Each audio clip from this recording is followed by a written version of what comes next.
pamusoro vakuru dare Zimbabwe kwamene zvinhu zvacho zvikutoitika sei. ZBC iri kubuda ichita kunge iri kuataka Geza panapa, ndonyaya iri panapa, ndonyaya iri kutoitika iko zvinezvi. Ndingirikini channel iyi ndenyika yekuti vanhu ichibudza vanhu maprograms enyika but itanga yakupindira nyaya yaGeza neZANU-PF.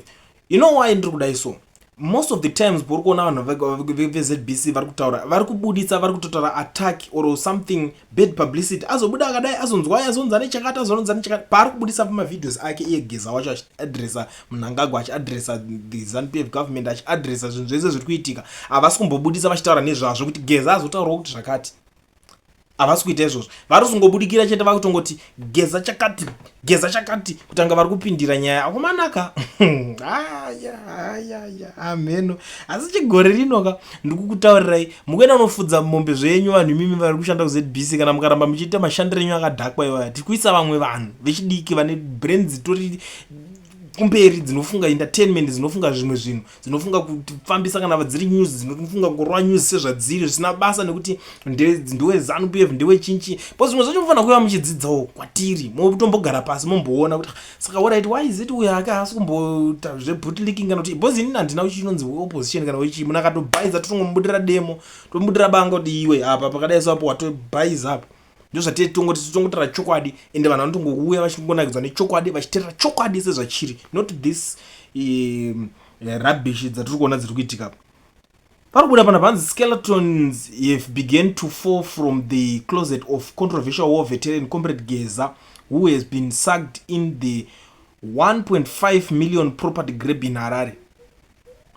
Itonongore atake hapana zvekuti inini I can't wait, ngavabudise mavideo aya ekuattend so haamborambidzwi kuti vamaplay ekunhingirikeni kuya ku TV station, haarambidzwe ngoni zvese ari alright, even on their social media ngobudisa tuma clip like zviri kuitwa nemunhu wese. They can't do that, vatotongotora picture obva vatongoataka munhu. Imagine kutora chimwe kushandisa maweapon, vanoshandisa anything chingoripo. Inini ndosanga chizongoita komana isusu kana muchinge tatoya panapa tanga nekulike this video vaboy kani pozi aiwa vanhu vari kushayiswa mufaro kwese ukangoita against ZANU-PF vanokuataka kubva kumedia yavo, kubva kuchinchi zvese media yenhingirikini zvakatanga rini izvozvo. Chii chakadaro izvozvo? Kana vachida kuripota nyaya dzemunhu ngavataure kuti ninga azodai adai, ngavachiripoto paanobuda vachitaurawo even side rake renyaya kana vachiningina, vanofanira kuzvibudisa futi so that zvobalance, so kwete kungobuda vakungobhomba munhu. It's unacceptable. But anyway, it's a topic for another day. Kune vamwe I know kuti munogona kunge musiri ready for nyaya iyo, but ndiye topfura nepo man, ndo zvindakanakira. Makadi maZimbabwe tese. Ini ndinorwadziwa nevanhu vanoramba vachingoti ngatirambe tichiapiswa naMnangagwa Emerson, vanoramba vachingoti naMnangagwa wa2030. Vari kugara kunyika ipi? Vane kanzvimbo here kavakapiwa naMnangagwa kane magetsi, kane zvese, mabasa, mari, chese nechikafu nechii nechekudya. Vane zvipatara, vane zvikoro, vane maticha.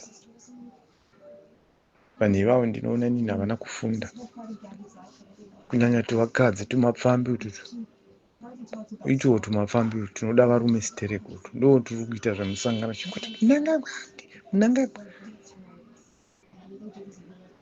Havazivi zvaitika kuma70s, havana kumbobvira vakaona hondo, havana kumbobvira vakaziya kusafa kwakaita vabereki vari kuabhiswa mumaruzevha, vachibikira magandanga, vachishungurudzwa nemasoja arezhimu.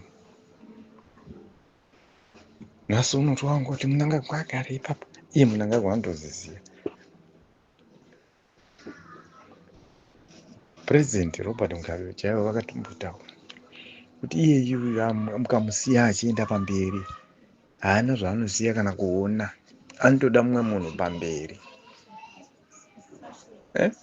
Saka tichabatana here tikaonawo rusununguko muZimbabwe? Tichabatana here? Tarirai migwagwa, tarirai mabasa, tarirai kugara. MuHarare munoiswa zvibhorani mutaundi, kumaruzevha kweiswe chii kana muHarare maiswa muzvibhorani? Zvaingodiwa apa ishut down mavhiki mairi pasina mota inofamba inodii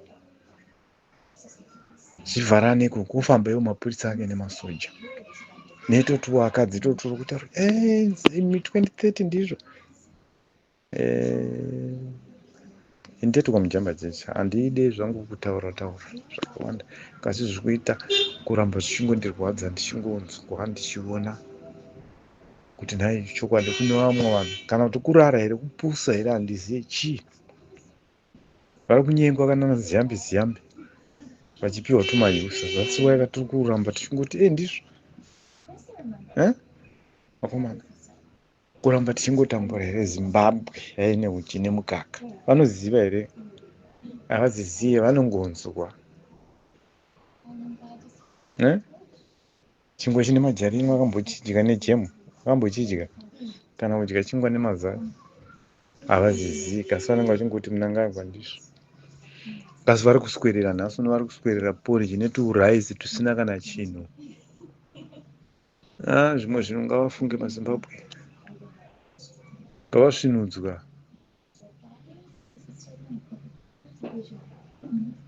tiri kuvachengetera mhosva dzavo tiri kuvaziva vamwe tiri kuvaziva tinato tumaadhiresi twenyu doto tinokuzivai pamunogara dhananhengi apa ndina agara nhengi ava anogara nhengi rambai muchidaro muchiita fanenge tumajetu kudaro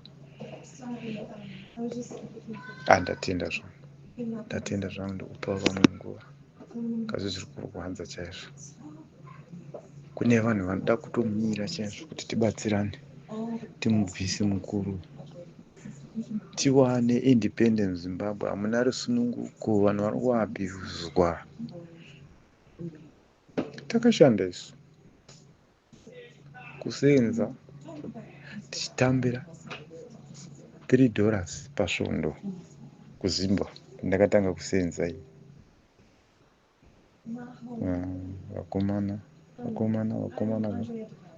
Mwari ngavatibatsire Mwari ngavapindire nyika yekwedu igonerwe tida kunamata Mwari wamasimba ose Mwari munogona makatisvika imi mukagotipa iyi nyika baba mukatipa mutungamiri ishe wamasimba ose tarirai zvino izvi zvinonzi madzimambo anosarodzwa nemi kasi zvino tasvika pakuneta kuti hatichamuda Jehovha hatichamuda baba hatichamuda zviri nani tigare tiri nherera tisina anotungamirira zviri nani ishe wamasimba ose atsvage kwekuenda baba ndinokumbira kana iri mweya yakaiswa muZimbabwe ndaingokumbira Mwari une tsitsi nenyasha Mwari munogona sezvamukaitira Ijipita vari mwedzuro kwamambo Farao ndomutongero uri kuitwa munyika yekwedu baba ndaingokumbira Mwari wenyasha zhinji mambo Jesu Kristu tigonerewo baba tigonerewo tinzwirewo nyasha zvinodani tarirai tiri kutambura vamwe vari kufa muzvipatara vamwe vana zvekudya vari kurarama migwagwa vamwe vana zvekupfeka vana dzimba ishe wangu namambo Jesu ndimi chete munogona ndimi kwa nokwanisa kutirwira kuti kundira one day